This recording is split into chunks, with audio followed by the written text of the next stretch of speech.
Hi everyone, welcome to my English class. In my previous video, I taught you about modal auxiliary verbs. Now today I will discuss about semi-modal auxiliary verbs. Basically, today we will learn about need, der, and used to. We will learn about the use of need, der, and used to. Not to wasting time, let's start.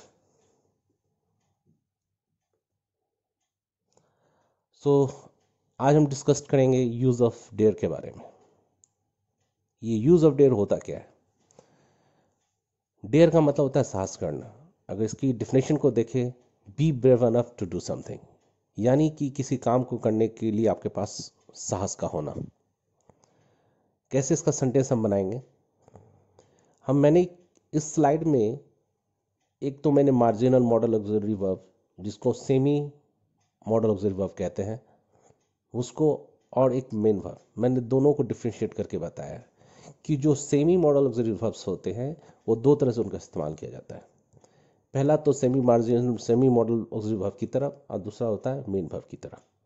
तो दोनों को मैं differentiate करके बता रहा हूं कि कैसे इसका इस्तेमाल करना है।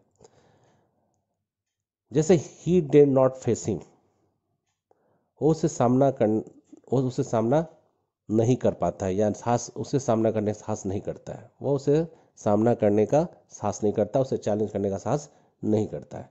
तो इस सेंटेंस में मैंने डेयर नॉट को क्या किया है, स्क्वायर में लिखा है। तो यहाँ पर डेयर नॉट का इस्तेमाल हमारा मार्जिनल मॉडल ऑक्सिलरी वर्ब की तरह किया जा रहा है, या सेमी मॉडल ऑक्सिलरी वर्ब की तरह किया जा रहा है। सेकेंड सेंटेंस, जैसे कि पहला सेंटेंस हमारा प्रेजेंट टेंस में था, उसी तरह हमारा दूसरा सेंटेंस पास्ट टेंस में। सी डेयर नॉट टू आस्क, उसने पूछने का साहस नहीं किया। यहां डेयर का मतलब क्या हो गया, साहस करने के सेंस में मैंने पास्ट टेंस में किया। थर्ड सेंटेंस कहता है how dare you call me, तुम्हारी हिम्मत कैसे हुई मुझे कॉल करने की।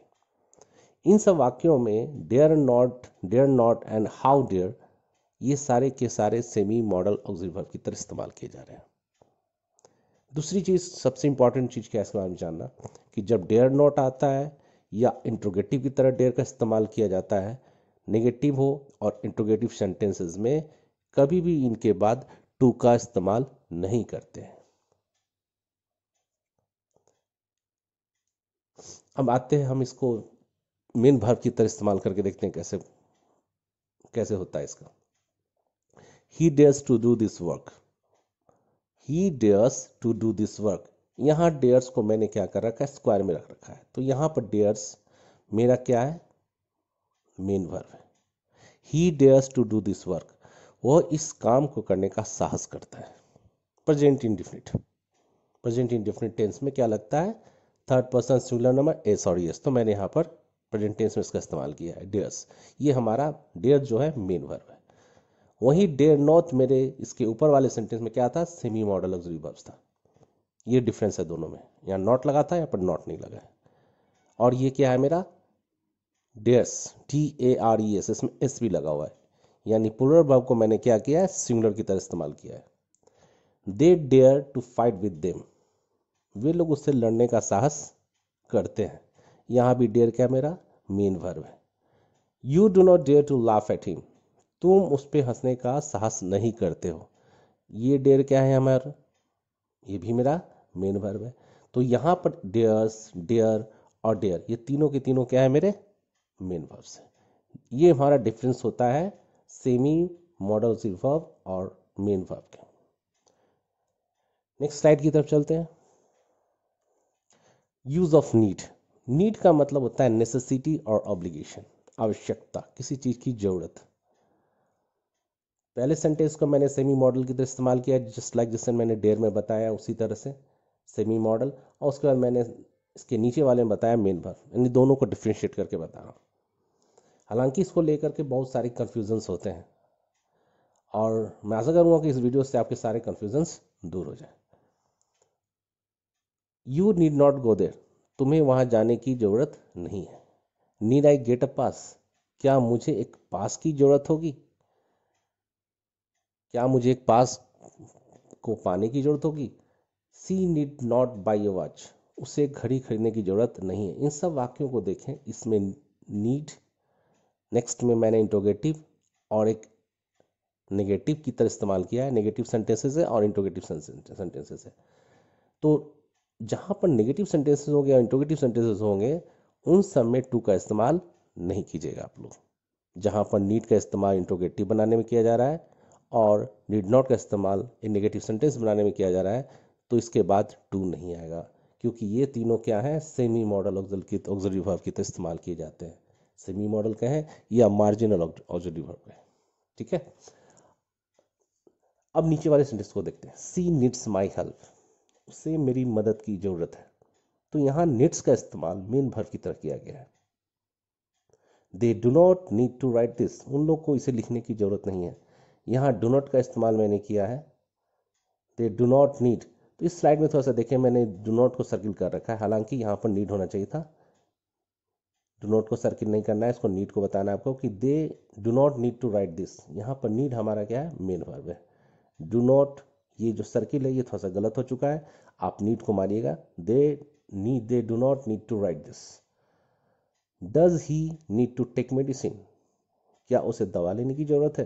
तो यहाँ पर नीड क्या है मेरा, ये भी मेरा मेन वर्ब की तरह इस्तेमाल किया जा रहा है। ठीक है, सिर्फ they do not need to write this में नीड हमारा होगा, क्योंकि यहाँ पर गलत लगा हुआ है, इसको थोड़ा सा आप सही कर लीजिएगा, ये स्क्वायर नहीं होकर के नीड होगा।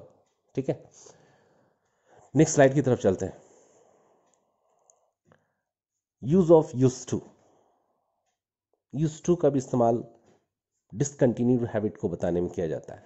डिसकंटिन्यूड हैबिट को हम कह सकते हैं जो काम आप बचपन से कर रहे हो या लड़कपन से आप उस काम को कर रहे हो और उस काम को एक समय के बाद वो काम आप नहीं करते, वो काम खत्म हो जाता है। जैसे मान लीजिए मुझे बोलना हो, there use to be a temple there, वहाँ पर एक मंदिर हुआ करता था। वहाँ पर एक मंदिर हुआ करता था, यानी कि अब वो मंदिर नहीं है, बहुत दिनों से चला रहा था। मैं 10 साल के बाद वहाँ गया तो देखा कि मैं किसी से पूछा या किसी को बोला there is to be a temple there, वहाँ पे एक मंदिर हुआ करता था। उसी तरह बन सकता था, I use to play cricket when I was a boy, मैं क्रिकेट खेला करता था जब मैं लड़का था। तो यहाँ इस सेंटेंस में क्या बताया जा रहा है, ये भी एक डिसकंटिन्यूड है कि जब हम लोग छोटे होते हैं तो हम लोग क्रिकेट खेलते हैं, जैसे जैसे हम बड़े हो जाते हैं वो आदत क्या हो जाती है, छूटती चली जाती है। I use to play cricket when I was boy, मैं क्रिकेट खेला करता था जब मैं लड़का था। नेक्स्ट, इन पास्ट हैबिट, अगर पास्ट हैबिट की बात करें तो उसमें भी हम इसका इस्तेमाल करते हैं। पुरानी कोई आदत है, जैसे मैं बोलूँ my father use to walk in the morning, मेरे पापा सुबह सुबह टहला करते थे। His friend use to read books, उसका दोस्त किताबें पढ़ा करता था। ये क्या थी, उसकी आदत थी। जेन यूज टू टीच चिल्ड्रन, जेन जो था बच्चों को पढ़ाया करता था, तो ये जेन की आदत थी। तो जो भी पास्ट हैबिट है, जो आपकी पुरानी आदतें हैं, उनको हम यूज टू के माध्यम से क्या करते हैं, एक्सप्रेस करते हैं। Moving to the my next slide, use of ought to. Ought to is equivalent to should, जैसे आपने शुड का इस्तेमाल किया उसी तरह आउट टू का इस्तेमाल होता है। क्योंकि ये सेमी मोड ऑक्सिलरी वर्ब नहीं है, लास्ट प्रीवियस वीडियोज में मेरा एक बच गया था जिसको मैंने सोचा कि इसी वीडियो में इसको कवर कर देता हूँ। तो बात करते हैं यूज ऑफ आउट टू के बारे में। यूज आउट टू जो है हमारा मॉडल ऑक्सिलरी वर्ब है, ये सेमी नहीं है। पहला इसका इस्तेमाल होता है मोरल ऑब्लिगेशन, ड्यूटी, नैतिक कर्तव्य, नैतिक दायित्व की बात करें तो हम इस्तेमाल करेंगे। जैसे we ought to love our country, हमें अपने देश को प्यार करना चाहिए, आपकी मोरल ड्यूटी है। स्ट्रॉन्ग प्रोबेबिलिटी, अगर स्ट्रॉन्ग प्रोबेबिलिटी की बात करें तो हम इसका इस्तेमाल उसमें भी करते हैं, यानी संभावना काफी प्रबल है।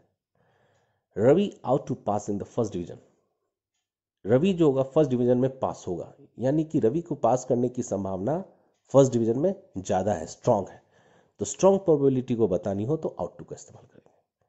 उसी तरह से एडवाइस, सलाह देनी हो किसी को, you ought to get up early in the morning, मैं किसी को सलाह दे रहा हूँ, तुम्हें सुबह में जल्दी उठना चाहिए, ये क्या है, एक तरह का सलाह है। You ought to take medicine, तुम्हें दवा लेनी चाहिए। तो ऐसे करके हम बहुत सारे एग्जाम्पल्स के थ्रू इसको हम लोग कंटिन्यू कर सकते हैं, बोल सकते हैं। Now, so thank you so much for this class. Thank you so much for attending this class. And in my next video, we will discuss some other topic of grammar. Till then, bye, take care.